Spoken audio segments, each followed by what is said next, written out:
দর্শক আমন্ত্রণ চ্যানেল 24 নিয়মিত সাপ্তাহিক আয়োজন সৃজনের প্রতি পর্বে আমরা কথা বলে থাকি বিনোদন জগতের নানা বিষয় নিয়ে। আজও তার ব্যতিক্রম নয়। আজ আমাদের সাথে রয়েছেন এমন একজন যাকে আপনারা সবাই চেনেন। কাঁটাতারের ওপারের নায়ক হলেও এপার বাংলায় তার জনপ্রিয়তা কোনো অংশে কম নয়। কথা বলছি পরমব্রত চট্টোপাধ্যায়কে নিয়ে, এবং সেই সাথে রয়েছেন ভুবন মাঝি ছবির সঙ্গীত পরিচালক এবং দোহার ব্যান্ডের প্রধান ভোকাল কালিকা প্রসাদ। আপনাদের দুজনকে স্বাগত জানাচ্ছি আমাদের আজকের অনুষ্ঠানে। কেমন লাগছে বাংলাদেশে এসে? বাংলাদেশ তো এখন প্রায় দ্বিতীয় বাড়ি বলা যেতে পারে। গত 2-3 বছর যাবত তো 2-3 মাসে একবার করে তো আসা হয়, এবং আসার সময়টার জন্য অনেকটাই মুখিয়ে থাকি বলা যেতে পারে আর কি। তাকিয়ে থাকি কবে আবার যাব বাংলাদেশ। সেই কারণে প্রথম আসা হয়েছিল কবে? আমি প্রথম আসি, যদিও আমি খুব বেশি দিন আগে প্রথমবার বাংলাদেশ আসিনি। আমি প্রথম আসি, আমার মাসি থাকেন ঢাকায়, একজন মাসি আর কি। তার সঙ্গে সাক্ষাৎ করতে আসি, সেটা ওই 2013 সালের একদম গোড়ার দিকে আর কি, বছর 4 আগে প্রথম আসি আর কি। বাট তারপর 2015 থেকে 2017-এর মধ্যে এতবার এসেছি, এবং আশা রাখছি যে আগামী দিনে এই যাতায়াতটা আরো বাড়বে। আচ্ছা, দাদার কেমন লাগছে? খুব ভালো, সবসময় ভালো লাগে, এবারও ভালো লাগছে। আচ্ছা, পরমব্রত চট্টোপাধ্যায় কিংবদন্তি নির্মাতা ঋত্বিক ঘটকের নাতি, এই পরিচয়টা ইন্ডাস্ট্রিতে কতটা প্রভাব ফেলেছে কি মনে হয়? না, কেউ জানতো না। আমিও নিজেও খুব সচেতন ছিলাম যাতে কেউ জানতে না পারে এই ব্যাপারে আর কি। আচ্ছা, অনেকটাই তার কারণ। সেটা কেন? হ্যাঁ, সেটা কারণটা হচ্ছে যে আমি তো ওনার নাতি হিসেবে পদার্পণ করিনি চলচ্চিত্র জগতে। দুই হচ্ছে আমি ওনাকে সামনাসামনি কখনো পাইনি। আমি জন্মাবার বেশ বছর 5-6 আগে উনি মারা গেছেন অ্যাকচুয়ালি। তো ওইটা একটা অন্যরকম একটা জিনিস তৈরি করে দিতে পারে আর অন্যরকম একটা অন্যভাবে আমাকে দেখতে বাধ্য করতে পারে মানুষকে, যাদের সঙ্গে আমি কাজ করছি। দৃষ্টিভঙ্গিটা বদলে দিতে পারে বা দৃষ্টিভঙ্গিটাকে ইনফ্লুয়েন্স করতে পারে বলে মনে হচ্ছে। সে কারণে যেচে কখনো কাউকে বলিনি। বা কাজ দ্বারা প্রভাবিত না হয়ে হয়তো বা ওই অ্যাঙ্গেল থেকে দেখতে পারে। হ্যাঁ, সেটাও ভীষণভাবে সম্ভব সেটা হওয়াটা আর কি। এবং উনি নিজেও যেরকম একজন মানুষ ছিলেন, যেরকম একজন শিল্পী ছিলেন, কখনো মূল স্রোতের এই ধরনের ছোট ছোট পাওয়াগুলোতে খুব একটা বিশ্বাস করতেন না। ওনার লেখা, ওনার জীবন দর্শন, ওনার সিনেমা তাই বলে আর কি। সেই কারণে সেটার প্রতি সম্মান রেখে আমি চেষ্টা করেছি কখনো ওই পরিচয়টাকে সামনে না আনতে। যদি কেউ অকস্মাৎ জানতে পেরেছে এবং এসে জিজ্ঞেস করেছে আমাকে, এই তোমার বা তোর বা আপনার, আমি তখন বলেছি যে হ্যাঁ, আমার মায়ের ছোট কাকা, নিজের ছোট কাকা। তার কাজ কি কোনোভাবে ইন্সপায়ার করেছিল? তার কাজ দেখার পর মনে হয়েছে আমি এমন ভাবে কাজ করতে চাই তার মতো করে? তার কাজ আমাকে যেভাবে সব থেকে বেশি ইন্সপায়ার করে বা ইনফ্লুয়েন্স করেছে সেটা হচ্ছে যে আমার মনে হয় যে আমরা শিল্পী হিসেবে আমরা অভিনেতা হই, আমরা চিত্রশিল্পী হই, আমরা মিউজিশিয়ানস হই, সঙ্গীত শিল্পী হই, আমরা চিত্র নির্মাতা হই, যাই হই না কেন, কোথাও না কোথাও আমাদের উপর একটা ইতিহাস একটা দায়িত্ব বর্তে দিয়েছে আর কি আমাদের উপর। সেটা হচ্ছে আমাদের সময়টার কথা কোনো না কোনোভাবে বলা, বা আমাদের সময়টা সম্বন্ধে, যে সময়টাতে আমরা বাঁচছি সেই সময়টা সম্বন্ধে সচেতন হওয়া, সচেতন থাকা। এইটা অনেক শিল্পী এই ভাবনাটাকে বা এই আইডিয়াটাকে অস্বীকার করেন অ্যাকচুয়ালি, এবং তারা বিশ্বাস করেন শিল্পের স্বার্থে শিল্প হবে, সময়ের প্রতি আমার কোনো আনুগত্য বা দায়িত্ব নেই আর কি। আমার কথাটা মনে হয় যে আমি একজন শিল্পী হিসেবে আমার কোথাও একটা দায়িত্ব আছে আমার সময়টা সম্বন্ধে সচেতন হওয়ার, এবং সেটা আমার মাধ্যমের মধ্যে দিয়ে সেইটা কোথাও বেরোনো আর কি। সেটা যদি কোথাও ম্যানিফেস্টেড হয়, যদি এই আমার সময়, আমার পারিপার্শ্বিক আর্থসামাজিক রাজনৈতিক পরিস্থিতি আমায় কিভাবে ভাবাচ্ছে, আমায় কতটা নাড়া দিচ্ছে, আমায় কতটা হাসাচ্ছে বা কাঁদাচ্ছে বা রাগিয়ে দিচ্ছে, এইটা আমার কাজের মধ্যে দিয়ে বার করা, এই জিনিসটা খুব অর্গ্যানিক্যালি ঋত্বিক ঘটকের মতো আর কারোর ছবিতে বেরিয়েছে বলে আমার অন্তত উপমহাদেশে খুব কম বেরিয়েছে, আর সারা পৃথিবীতেও আমার মনে হয় যে খুব কমই উদাহরণ আছে এরকম আর কি। তো সেই জায়গা থেকে আমি এই থিওরিটায় বিশ্বাস করি। সেই কারণে আমার কোথাও মনে হয় যে এইভাবে ওনার কাজ আমাকে ইনফ্লুয়েন্স করেছে। আচ্ছা দাদা, আপনার কাছে যাব যে এপার বাংলা আর ওপার বাংলা, দুই বাংলা একটা আত্মিক বন্ধন রয়েছে বলা যায়, এটাই এই ব্যাপারটাকে আপনি কিভাবে দেখেন? এটা আসলে এপার বাংলা ওপার বাংলা যেটা, সেটা রাষ্ট্রের চিহ্ন আলাদা, দুটো রাষ্ট্র, কিন্তু দুটোই তো বাঙালির সংস্কৃতিতে বাঁচে। সংস্কৃতিটা তো বাঙালির আলাদা কিছু নয়। আবার শিল্পীরাও কিন্তু এভাবে দেখে না। রাষ্ট্র আসে, রাষ্ট্র যায়, ভাষা তো থেকে যায়, জাতি থেকে যায়, সেটা যায় না, সংস্কৃতি দাদা, আমি থেকে শুনেছি যায়। আপনি সিলেটের লোক। আমি সিলেটে আমার জন্ম নয় বা আমার বাবার জন্ম নয়, কিন্তু ওই জন্মসূত্রে সিলেটি যেটা বলে, সেই অর্থে আমি সিলেটি আর কি। আচ্ছা, ওকে। অসংখ্য ছবিতে কাজ করেছো তুমি, যেমন হেমলক সোসাইটি আমার খুব ফেভারিট, তারপর আরো অনেক রয়েছে। তো নিজের সবচেয়ে পছন্দের কাজের তালিকায় কোনটা আসে, কোন নামটা আসে? মানে সব থেকে পছন্দের তালিকায় এখনো অবধি যা করেছি আর কি, মানে টিল ডেট আমি এখনো অবধি যা কাজ করেছি, একটা তো বলতে পারবো না, 3-4টে আসবে নাম হয়তো। আমার নিজের হেমলক সোসাইটি খুব প্রিয় ব্যক্তিগতভাবে। আমার কালবেলা খুব প্রিয়, অনেকদিন আগে করা গৌতম ঘোষের একটা ছবি, আমার খুব শুরুর দিকে করা একটা কাজ আর কি, আমার আর পাউলির প্রথম কাজ ইনফ্যাক্ট। আমার 22শে শ্রাবণ বেশ প্রিয়, আমার হাওয়া বদল বেশ প্রিয়। হাওয়া বদল নিজের পরিচালিত ছবি বলে শুধু না, এমনিতেও আমার বেশ প্রিয়। অপুর পাঁচালী আমার খুব অত্যন্ত প্রিয় একটি ছবি নিজের করা কাজের মধ্যে।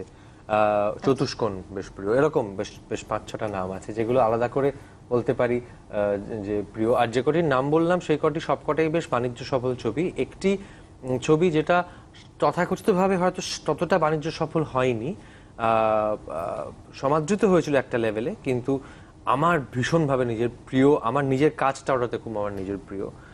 সেটা সেই ছবিটার নাম হচ্ছে হারকিউলিস, একটা ছবি করেছিলাম আমি সেইটা। হ্যাঁ, খুব ভালো ছবি। এবার আমরা ভুবন মাঝি ছবি প্রসঙ্গে আসি। ছবিটি মুক্তি পেল, তো কেন মনে হয়েছে যে এই ছবিটি করা উচিত? এই প্রশ্নটি নিয়ে উত্তরটি নেব আমরা, তবে তার আগে আমরা টিজারটি দেখে নিই। যেমনটা ভাবছো আমি কিন্তু তেমনটা মোটেও নই। আপনাকে একটা চিঠি দিয়েছিলাম, তাও 6 মাস হয়ে গেল। পড়িয়ে দাও। আমার দাদির দেয়া দুধ, আমার বিয়ের দিন পড়ার কথা, আমার বিয়ের দিন পড়ার কথা, আমার বিয়ের দিন পড়ার কথা। মনে হচ্ছে ডেল্টা কোম্পানি ঢুকে পড়েছে। 25শে মার্চ রাতের বেলা পাকিস্তান আর্মি কুষ্টিয়া শহরে ঢুকে পড়ে। তুমি অস্ত্র ধরছো না কেন? বীররা যদি এরকম রেল লাইনের ওপর বসে থাকে তাহলে চলবে? যারা আমাদের শিখরহীন করলো, তাদের জন্য লড়বেন না? ভাবছি এবার এখানেই একটা থিয়েটারে ঢুকে যাব। কেন? থিয়েটার করলে কি রাজনীতি করা যায় না? আমি শুধু থিয়েটারটাই করতে চাই।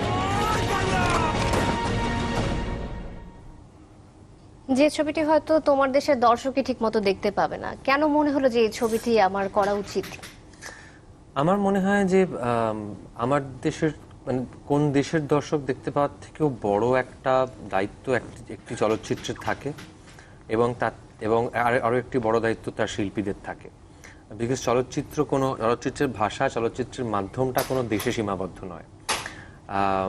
ইনফ্যাক্ট এই প্রসঙ্গে বলি, আমাদের এক অত্যন্ত কাছের বন্ধু, একজন ভীষণই নাম করা একজন লোক, কলকাতায় উনি একটি বেসরকারি চ্যানেল হেড করেন আর কি। তো তিনি আমি যখন ক্রমাগত বাংলাদেশে কাজ করছি, অনেকটা সময় এখানে কাটাচ্ছি, তিনি আমাকে একদিন বলেছিলেন যে কি ব্যাপার তোর, তুই এতটা সময় কলকাতা ছেড়ে তুই ইনস্টেড অফ মানে তুই বম্বে যেতে পারতিস, বম্বেতে গিয়ে আরো করতে পারতিস, তারপরে ঢাকায় এত সময় কাটাচ্ছিস, কি ব্যাপার?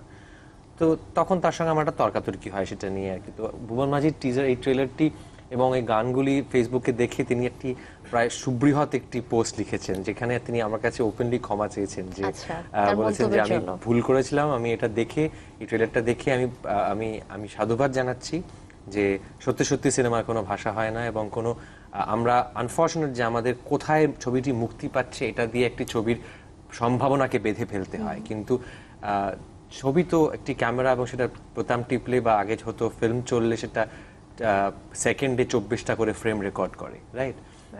তো সেটার কোনো সেটা এসে যায় না। আমাকে যদি কেউ বলে যে ঘানা থেকে কোনো ছবি যদি আমার কাছে আসে এবং যদি মনে হয় সেটাতে আমি ফিট ইন করছি বা করতে চাই, তার অংশীদার হতে চাই, তাহলে তাই হব আর কি। তো সেটা, আর সেখানে এটা তো আমার নিজের ভাষা, আমার মানে বাংলাদেশের ইতিহাস, বাংলাদেশের মুক্তিযুদ্ধের ইতিহাস, স্বাধীনতার ইতিহাস, একজন সচেতন বাঙালি হিসেবে সেটা আমারও গর্ব। এটার সঙ্গে আমি সম্পৃক্ত হতে চাইবো, এটা তো বলাই বাহুল্য। চরিত্রটি ছিল বাউল চরিত্র, তো বাউল চরিত্রের প্রস্তুতিটা কেমন ছিল? এটা প্রস্তুতিটা আমি আলাদা করে, ও বাউল পরিবারে বড় হয়েছে বলে তাকে আলাদা করে কিছু চারিত্রিক বৈশিষ্ট্যে ঘিরে ফেলতে হবে এই ভেবে এগোয়নি আমি। ছোট থেকে আমার পারিবারিক কারণে আমি অনেক বাউল সান্নিধ্যে বড় হয়েছি আর কি। তো তাদের একটা চলন বলন কোথাও একটা দেখেছি, এবং তারপর ছবিটার মুখ্যটা জুড়ে যেটা আছে সেটা হচ্ছে এই একটি খুব নরম স্বভাবের বাউল ছেলে থেকে তার একটা transformation towards becoming a freedom fighter. আচ্ছা, মুক্তিযুদ্ধ নিয়ে যেহেতু ছবিটা, এটা নিয়ে কোনো প্রস্তুতি ছিল যে মুক্তিযুদ্ধ সম্পর্কে জানা, পড়াশোনা করা, নলেজ গ্যাদার করা? অবশ্যই ছিল মানে এই সময় তো নিশ্চয়ই করেছি। তার আগে থেকেই আমি মানে পারিবারিক সূত্রে, এবং আমার মনে হয় যে আমি অন্তত যে পরিবারে বড় হয়েছি, যেরকম পরিবেশে বড় হয়েছি, তাতে আমি খুব অল্প বয়স থেকে, অন্তত কিশোর বয়স থেকে আমি জানতাম মুক্তিযুদ্ধ সম্বন্ধে, মুক্তিযুদ্ধের ইতিহাস সম্বন্ধে আমি অবহিত ছিলাম, সচেতন ছিলাম আর কি। কাজেই ওই যে যেটা বললাম যে বাংলাদেশের স্বাধীনতার যুদ্ধ আমারও গর্বের ইতিহাস আর কি। এবং হয়তো কালিকাদা প্রচন্ডভাবে মানে পারিবারিকভাবে যুক্ত জিনিসটা, মানে পুরো আইডিয়াটার সঙ্গে আর কি। হয়তোটা আমি অতটা নই, কিন্তু যেহেতু আমরাও মানে পারিবারিকভাবে অরিজিনালি পূর্ববঙ্গের মানুষ আর কি, আমার পরিবার, এবং আমার মাসি এখনো ঢাকায় থাকেন, এবং বুঝতেই পারছেন ঋত্বিক ঘটক আমার মানে পারিবারিক সূত্রে আমরা আবদ্ধ। কাজী একটা কোথাও দেশভাগ এবং দেশভাগ পরবর্তী সময়ে বাংলা ভাষাকে কেন্দ্র করে একটা দেশ স্বাধীনতা অর্জন করছে, এটা আমাদের কাছে খুব একটা গর্বের বিষয় ছিল। যে এটা যে গর্বের বিষয় মানে হওয়ার কথা, এটা আমাকে খুব অল্প বয়সী আমার বাবা মা এটা বুঝিয়ে দিয়েছিলেন। আচ্ছা দাদা, ভুবন মাঝি ছবির সঙ্গীত পরিচালনার সময় আপনার কি ভাবনা মাথায় ছিল, যেহেতু এটা আমাদের খুব সেনসিটিভ একটা ইস্যু, মুক্তিযুদ্ধ নিয়ে কি ভেবেছিলেন তখন? আসলে এই ছবিটার স্ক্রিপ্ট পড়ে আমার যেটা মনে হয়েছিল, মুক্তিযুদ্ধ খুব বড় একটা ঘটনা, কিন্তু মুক্তিযুদ্ধ হতো না যদি মানুষ ভাষাটাকে ভালো না বাসত। বাংলাদেশকে বাংলাদেশ করতে পেরেছেন বাঙালিরা কারণ তারা বাংলা ভাষাটাকে ভালোবেসেছিলেন। যদি একটা 52 না হতো তাহলে একটা 71 হতো না। 52-71-এর বীজ বুনে দিয়েছিল। যখন মানুষ বলেছিল যে আমি উর্দু পড়বো না, আমি আমার নিজের ভাষা পড়বো, আমি আমার ভাষায় গাইবো, আমি আমার ভাষায় চলবো, আমার ভাষায় বলবো। তো আমি কোথাও আমার মনে হয়েছে যে এই ভুবন মাঝি ছবিটার মধ্যে ভালোবাসার একটা বড় বীজ লুকিয়ে আছে। আসলে মুক্তি দুরকম হয়, একটা দেশের মুক্তি হয় আর একটা আত্মমুক্তি হয়। এবার এটা আমিও বিশ্বাস করি, এটা রবীন্দ্রনাথ ঠাকুরের খুব বড় একটা কথা, যে দেশের মুক্তি তো হয়ে যাবে, আত্মমুক্তি না হলে দেশের মুক্তি রক্ষা করবে কি করে। এই ছবিটা একটা জায়গায় গিয়ে আত্মমুক্তির কথা বলে, হ্যাঁ, এবং সেটা ওই ভালোবাসার জোরেই বলে, যে ভালোবাসাটা মুক্তিযুদ্ধের মধ্যেও আছে। এটা যুদ্ধ, কিন্তু আসলে একটা ভালোবাসার যুদ্ধ, এটা ঘৃণার যুদ্ধ নয়। মুক্তিযুদ্ধটা শেষ পর্যন্ত একটা ভালোবাসার যুদ্ধ। কি ভালোবেসে? আমার ভাষাকে, আমার সংস্কৃতিকে। আচ্ছা, ভুবন মাঝি নিয়ে আমরা আরো অনেক কথা বলবো, তবে তার আগে ছোট্ট একটা বিরতি নিয়ে নিচ্ছি। দর্শক, সময় হয়ে গেল ছোট্ট একটা বিরতির, ফিরে আসছি একটু পরে, কোথাও যাবেন না, সাথেই থাকুন।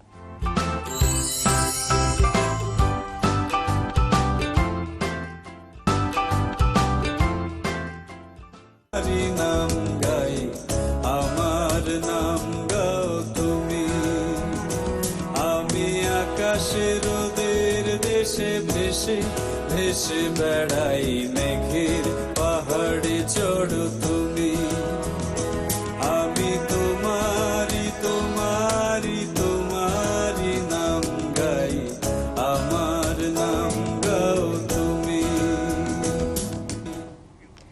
আচ্ছা দাদা, বাংলাদেশের অভিনয় শিল্পীদের সাথে কাজ করতে বা এই ইন্ডাস্ট্রির সাথে কাজ করতে কেমন লাগলো?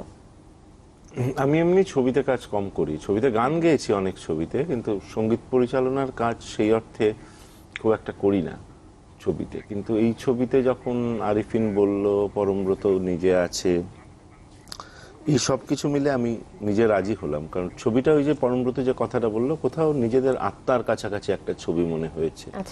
ছবিটার স্ক্রিপ্ট পড়ে মনে হয়েছে যে আমি অংশীদার এই ছবিটার।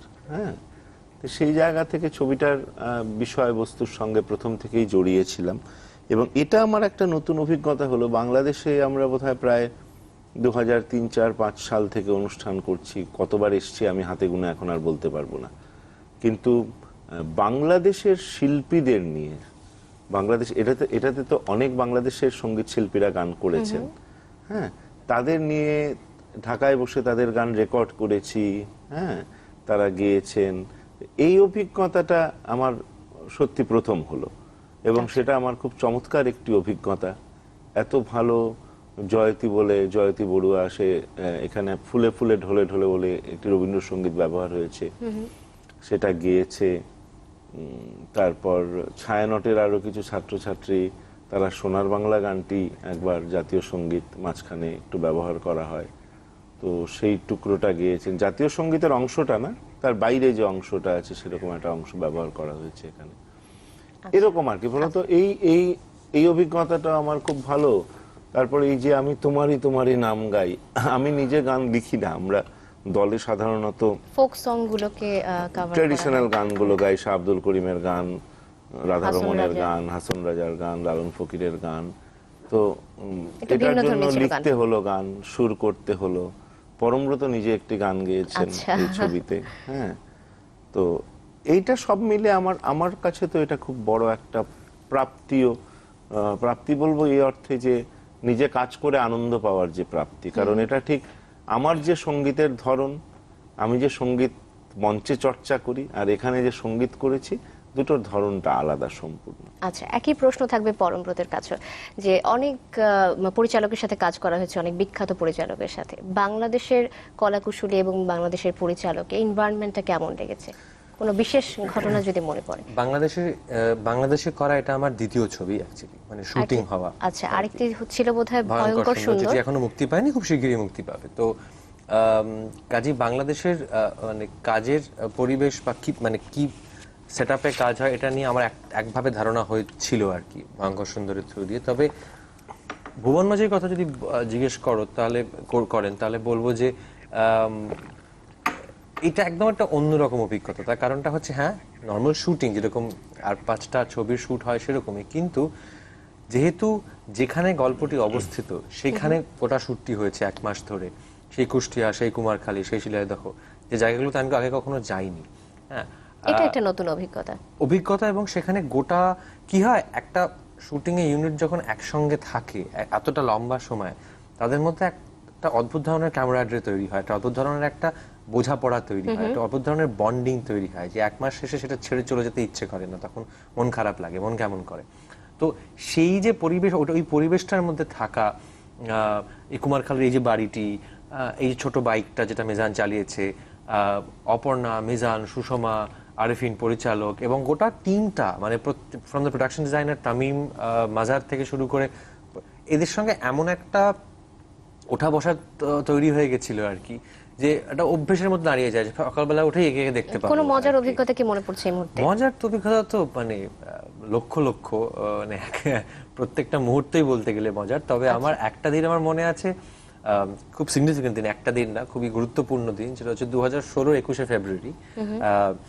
আমরা মাঝরাতে আর কি, মানে 12টা 21শে ফেব্রুয়ারি হলে পরে আমরা কুষ্টিয়া যেহেতু ছিলাম, আমরা কুষ্টিয়ার শিল্পকলা একাডেমি থেকে হেঁটে শহীদ মিনার অবধি যাই আর কি, সকলে মিলে সেখানে শ্রদ্ধা জ্ঞাপন করে তারপর আমরা মানে ইয়েতে আমাদের থাকার জায়গায় চলে আসি। পরদিন সকালে আমরা যেটা ভেরি সুইট অফ আরিফিন, ওই দিনটাও শুটিং অফ রেখেছিল এবং আমরা একটা ক্রিকেট টুর্নামেন্টের আয়োজন করা হয় 21 তারিখ আর কি, কুমারখালীর একটি মাঠে। এবং সেটা 3টে টিম করা হয়েছিল বেসিক্যালি। একটা হচ্ছে পরিচালক একাদশ, মানে যেটা আরিফিন একাদশ, একটা হচ্ছে নহিদ একাদশ, মানে অর্থাৎ আমার টিম, এবং আর একটা হচ্ছে মিজান একাদশ, এই মানে মিজানের টিম যেটা। তো আমরা খুবই এলাহি আয়োজন ছিল আর কি, প্রপারলি পিচ বানিয়ে একদম সব টিমের ছেলেরা সবাই খুব উৎসাহ ভরে জিনিসটা করেছিল। এবং আমরা মানে আমার টিমটা শুরু করেছিল প্রথম ম্যাচটা হেরে মিজানের কাছে আর কি, তখন বুঝতে পারিনি ঠিক রকমটা আর কি।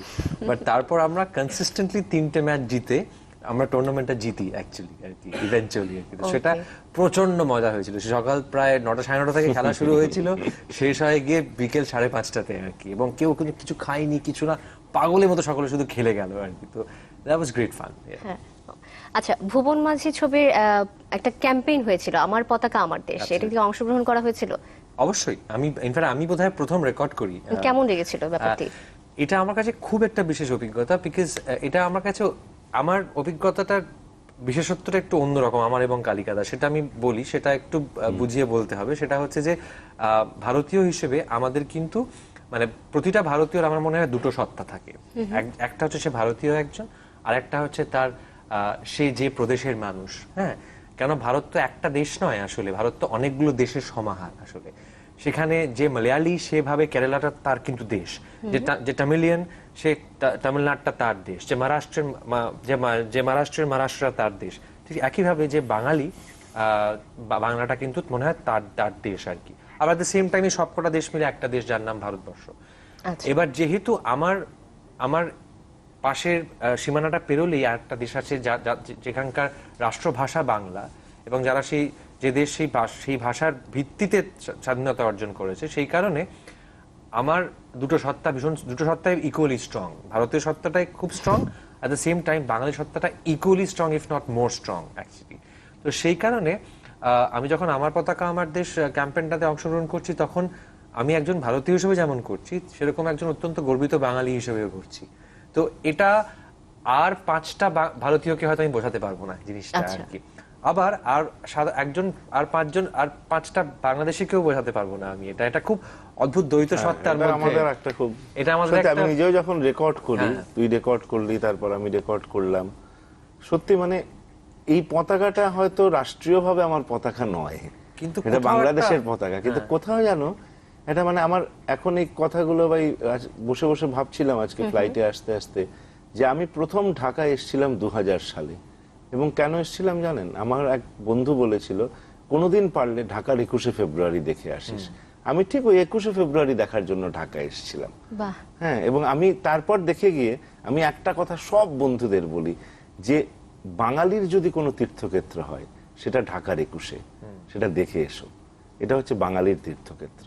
আমি আসলে খুব গর্ববোধ করছি যে আপনারা একদম সম্পূর্ণভাবে বিশ্বাস করি এই কথাটা একদম। এবার যার জন্যই আমার পতাকা আমার দেশ, হ্যাঁ, এটা কোথাও এই অস্তিত্বটার সঙ্গে তো আমরা মেলানো। মানে আমি ওইটাই আগেও বলছিলাম যে দেশ একটা বড় জিনিস, আর রাষ্ট্র হচ্ছে কতগুলো কাঁটাতারের বেড়া। খুব সত্যি কথা। দেশটা কিন্তু আমরা অস্তিত্বে ভাগ করি, দেশটা ভিতরে থাকে, ওখানে কোনো কাঁটাতার নেই, ওখানে কোনো সীমানা নেই, কিচ্ছু নেই। ওখানে সংস্কৃতি আছে, ওখানে ভাষা আছে, গান আছে। গান তো পাখির মতো না, লালন ফকির এদিকেও আছেন ওদিকেও আছেন, কাজী নজরুল ওদিকেও আছেন এদিকেও আছেন, রবীন্দ্রনাথ এখানেও আছেন ওখানেও আছেন।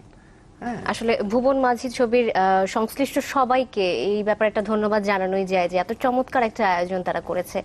আমার পতাকা আমার দেশ খুব বেশ চমৎকার ছিল ব্যাপারটা। একটা বিরতি নিয়ে নেব আমরা, তবে বিরতির পর আমরা ফিরবো ভুবন মাঝি ছবির সব কলাকুশলী এবং পরিচালকের সাথে নিয়ে। সে পর্যন্ত সাথে থাকুন।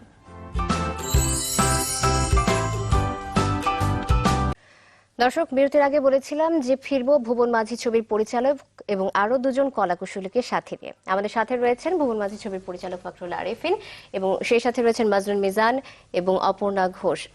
তিনজনকে স্বাগত। আর বিরতির আগে আমাদের একটা ব্যাপার নিয়ে কথা হচ্ছিল যে পরমব্রত এবং কালিকা প্রসাদ বলছিলেন আমার পতাকা আমার দেশ, এই ক্যাম্পেইনটি নিয়ে তাদের চমৎকার অভিজ্ঞতার কথা।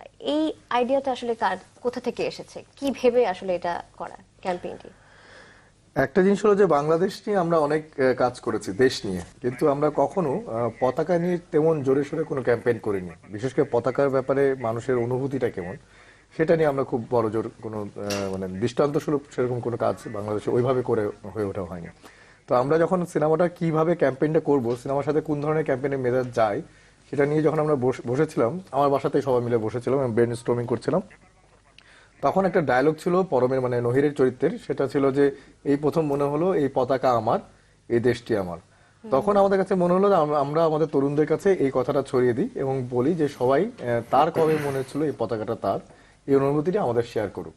এবং সেখান থেকে আমরা সবাই জানি যেটা ব্যাপক সাড়া পেয়েছিল, এবং সারা দেশে হাজার হাজার তরুণ এবং দেশের বাইরে থেকেও তরুণীরা আমাদেরকে তাদের পতাকা সম্পর্কে প্রথম কবে বাংলাদেশের পতাকাটা তাদের কাছে মনে হলো যে এই পতাকাটা তো আমার, তো এটা আমাদের শেয়ার করেছিল, এভাবেই শুরু আর কি। আচ্ছা, কলকাতার অভিনয় শিল্পী এবং আমাদের দেশের অভিনয় শিল্পী, এই দুই দেশের অভিনয় শিল্পীদেরকে একসাথে একই ফ্রেমে আনাটা কতটা কঠিন ছিল, কেমন ছিল সেই অভিজ্ঞতাটা? কঠিনই তো ছিল না, মানে খুবই সরল ছিল এবং খুবই সহজ ছিল। মানে এবং এই দুই দেশের যে আলাদা যেটা আপনারা বলছিলেন যে দুইটা দেশ, এই দেশটাই আমরা উপলব্ধি করতে পারছিলাম না। আচ্ছা। মানে যখন পরম চলে যায় শুটিং শেষে, তখন উপলব্ধি করতে পারলাম যে আসলে ও অন্য দেশের মানুষ ছিল। আচ্ছা, ছবি তো মুক্তি পেয়ে গেছে, ছবি থেকে প্রত্যাশা কি?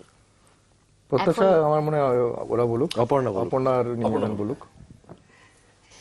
প্রত্যাশা আসলে অনেক বেশি ছিল, ছবি রিলিজ হওয়ার আগে অ্যাকচুয়ালি অনেক বেশি থাকে, যেটা হয় ভয়টা কাজ করে, কি বলবে দর্শক, কিভাবে নেবে সেটা কাজ করে মাথার মধ্যে। কিন্তু রিলিজ হওয়ার পরে আসলে ভালো লাগাটা অন্য জায়গায় চলে যায়। সবাই যখন ক্ল্যাপ দিচ্ছে, সবাই যখন ভালো বলছে, অভিনয় ভালো হয়েছে এবং পরমদা সম্পর্কে বলছে, সো ওই ভালো লাগাগুলো না এটার সাথে যোগ হয় আর কি।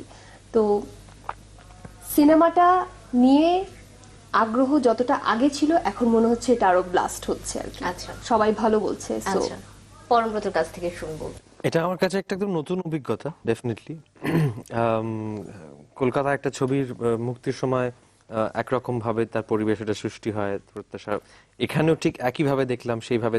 আর আমি এই প্রসঙ্গে বলতে গিয়ে আমি মানে ওভারঅল ভুবন মাঝির পুরো মার্কেটিং টিমকে এবং আরেফিনকে আমি অভিনন্দন জানাতে চাই, বিকজ আমার মনে হয় যে যেহেতু একটা একদম নতুন টিমকে নিয়েও কাজ করছিল, কিন্তু এরা প্রত্যেকে এত বেশি ড্রিভেন বাই প্যাশন, হ্যাঁ, যে সেই প্যাশনের জায়গা থেকে কিন্তু এরা খুব সুন্দরভাবে একটা একটা একটা প্রচারের যাত্রাটাকে মানে নিয়ে গেছে আর কি। সেটা 1-1.5 মাস আগে থেকে শুরু করে এই আমার পতাকা আমার দেশ ক্যাম্পেইন থেকে শুরু করে আজকে বা মানে এই মুক্তি অবধি আর কি।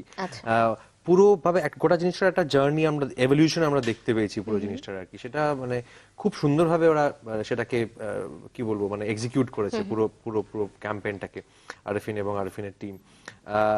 এবং আমি দেখেছি যে যেরকম বাংলাদেশ থেকে দেখেছি ফেসবুকে বা টুইটারে দেখেছি লোকজনের ভুবন মাঝি নিয়ে প্রত্যাশা আছে বা লোকজন বলছেন আমরা অপেক্ষা করছি, তেমনি কিন্তু আমি কলকাতাতেও দেখেছি বা পশ্চিমবাংলাতেও দেখেছি যে একটা পোস্ট যখন আমি ফেসবুকে শেয়ার করছি, যেরকম বাংলাদেশের অনেক মানুষ তাতে কমেন্ট করছেন, তাদের পশ্চিমবাংলার অনেক মানুষও কিন্তু তাদের প্রচুর কমেন্ট করছেন আর কি।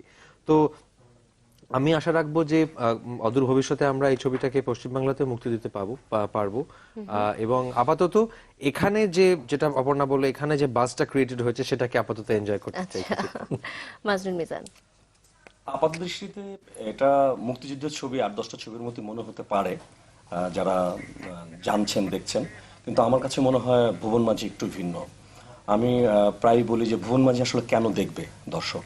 ভুবন মাঝি দেখবে এই কারণে, ভুবন মাঝি আসলে শুধু একটি সিনেমা না। যে ক্যাম্পেইনটার কথা নিয়ে আলোচনা হচ্ছিল, আমার দেশ কবে বাংলাদেশকে আমার দেশ মনে হলো, অথবা এই পতাকাটি কবে আমার মনে হলো, সেটা দিয়ে আসলে শুরু হয়েছে। ভুবন মাঝি নিয়ে আমার আশা হচ্ছে ভুবন মাঝি এই সিনেমাটি আমাদের প্রত্যেক বাংলা ভাষাভাষী মানুষকে নক করবে যে এই দেশটি কবে আপনার মনে হয়েছে, অথবা পতাকাটি কবে আপনার মনে হয়েছে। এটাই বড় অর্জন। আচ্ছা, কালিকা প্রসাদ দাদা, আপনার কাছ থেকে শুনবো। এটা তো খুব সুন্দর একটা মুহূর্ত না, একটা ছবি। এবং এই যে বলছিল মিজান যে বা অপর্ণা বা পরম, প্রত্যেকেই একটা ছবি রিলিজ হচ্ছে যেখানে প্রত্যেকের অনেক আবেগ, অনেক সংরাগ, অনেক কিছু জড়িয়ে আছে। শুধু ছবিটি নেই, ছবি তো অনেক রিলিজ হয়, প্রতি সপ্তাহে রিলিজ হয়। আমার মনে আছে ওরা যখন শুটিং করছিল শিলাইদা কুটিবাড়িতে, আমি ঢাকায় অন্য একটা অনুষ্ঠানে এসেছিলাম এবং ঠিক ওই শুটিংটা চলছে বলেই আমরা ওখানে গেছি, নইলে যাওয়ার অন্য কোনো কারণ ছিল না। আমার ওখানে এমনি যাওয়ার কোনো কারণও ছিল না, ওখানে কোনো গান রেকর্ডিংও হচ্ছিল না, গান গাওয়াও হচ্ছিল না, কিছুই না। তো এটা হচ্ছে একটা প্রাণের টান এবং প্রাণের তাগিদ। এবং আমার বিশ্বাস মানুষ খুব ভালো বলছেন।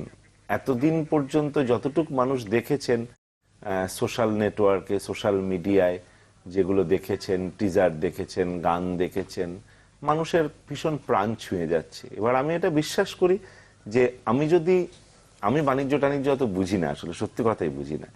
আমি একটা জিনিস বুঝি যে আমি যদি হৃদয় দিয়ে কিছু করি তাহলে এটা আরো কয়েকজন হৃদয়বান মানুষের কাছে পৌঁছে যাবে, এটাই সবচেয়ে বড় কথা।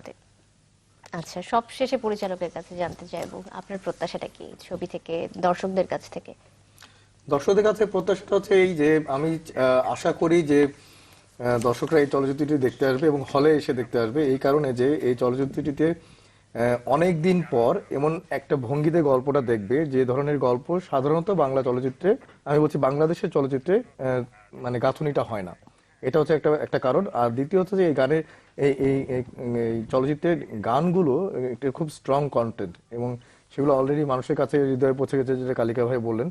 এবং সর্বোপরি পরব এবং অপর্ণার যে কেমিস্ট্রিটা, এটা একদমই নতুন করে বাংলাদেশের মানুষের কাছে।